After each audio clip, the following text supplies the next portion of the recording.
자, 오늘은 지역 난방, 난방 단가 정하는 새로운 방법에 대해서 말씀드려 보겠습니다.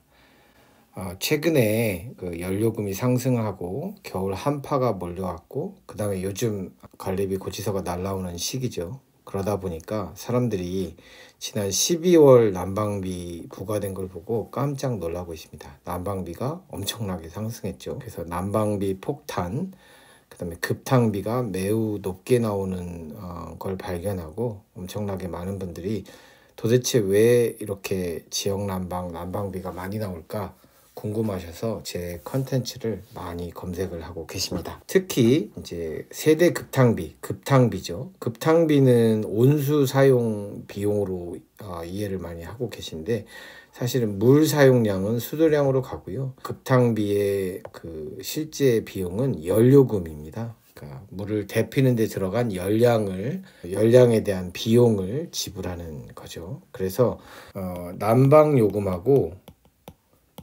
연료금은 난방요금 플러스 급탕비입니다. 급탕비. 근데 이제 난방요금은 원래는 사용량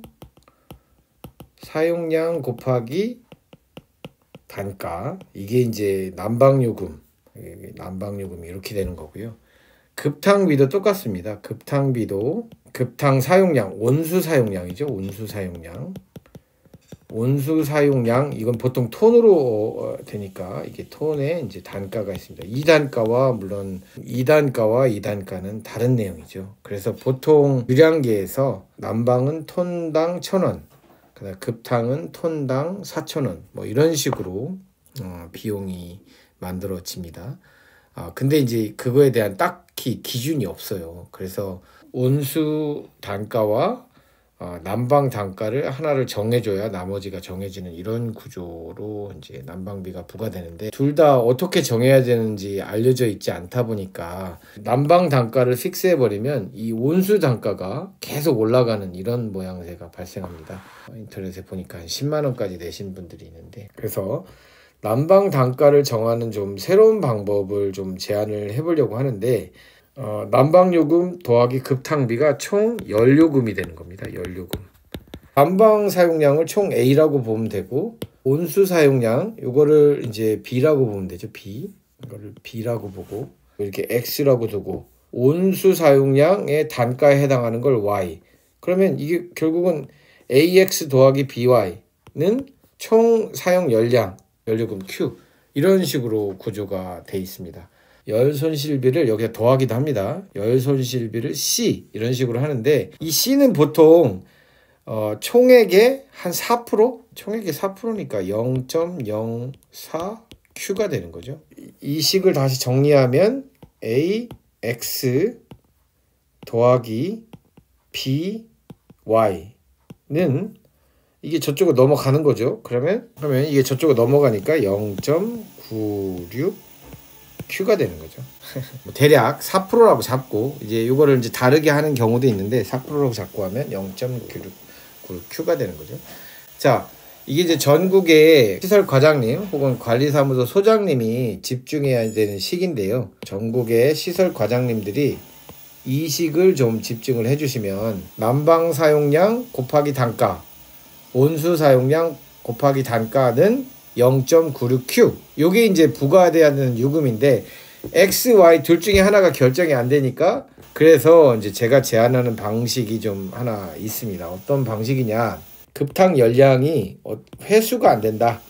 이거는 회수가 안 되니까 단가가 비쌀 수밖에 없어요. 여름에는 수조 온도가 20도 정도 되죠. 20도씨 정도 되는 물을 예를 들면 여름에는 뜨겁게 공급을 안 하죠. 그래서 한 45도씨 정도의 공급을 한다, 이렇게 되는 거고, 겨울은 저수지의 온도가 떨어지죠. 한 10도씨 정도로 떨어집니다.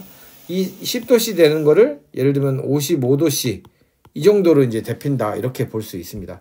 이게 데피는 열량이 회수가 안 돼요. 집으로 안 돌아와요. 그래서 이때 1톤의 물을 25에서 45도로 돌리면 이거는 온도 차이가 25도씨고 1톤의 물을 이 정도 옮기면 이게 1메가 칼로리 정도의 열량이 사용되는 구조예요. 그 다음에 겨울은 45도죠.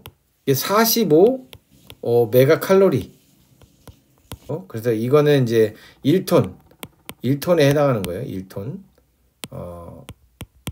1톤을 여름과 겨울에 다른 열량이 들어간다. 이걸 말씀을 드리는 거고, 난방 열량을 한번 보면 얘는 회수가 오케이요. 회수 오케이. 여름은 어떻게 되냐, 45도씨를 각 난방을 하고 이 물이 돌아옵니다. 이 물이 예를 들면 35도씨 정도로 돌아와요. 대략 이거는 10 메가칼로리, 1톤에 10 메가칼로리의 정도의 열량을 쓴다는 거죠.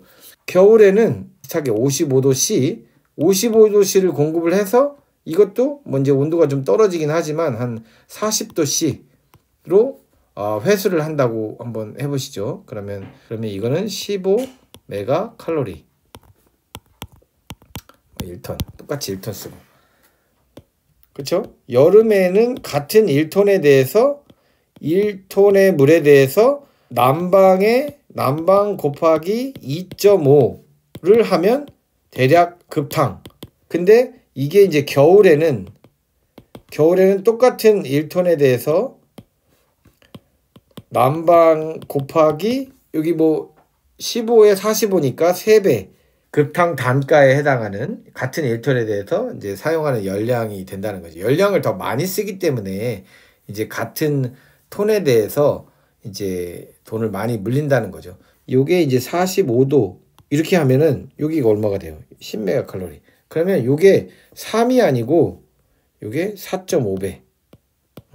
요거는 이제 대략적인 계산이에요. 이렇게 된다라는 보장은 없어요. 그래서 이제 여름과 겨울에 따라서 따로 기준을 정해야 된다. 그래서 뭘 제안하냐면, 여름에는 2.5와 4.5가 애매한 숫자니까 얘는 4로 보고 얘는 3으로 보자. 급탕의 단가가 Y죠. Y는 대략 3X 이렇게 잡자는 거예요. 겨울에는 Y는 4X 이렇게 잡자는 거죠. 이렇게 잡으면 이 문제가 단순해집니다. 그래서 단가를 쉽게 잡을 수 있어요.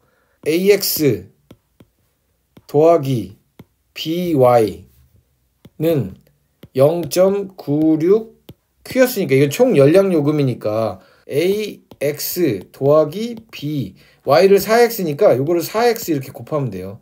A 더하기 4B는 0.96Q잖아요.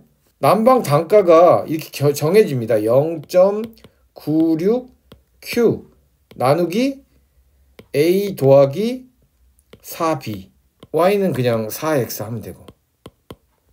겨울에 이식을 써서 난방 단가하고 급탕 단가, 이거는 급탕 단가.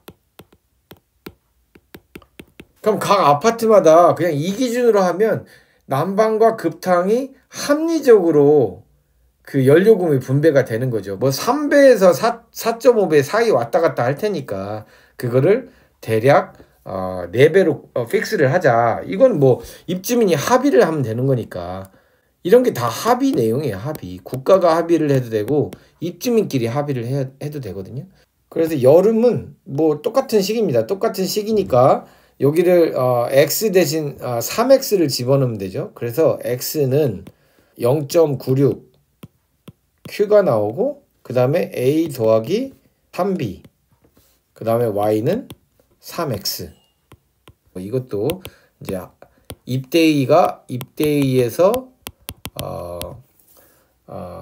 합의하는 거니까. 이게 전국의 소장님하고 시설 과장님이 혹은 입주민이 얘기해서 이렇게 분배하자라고 합의만 하면 됩니다. 이제 유량계가 되는 거죠. 유량계.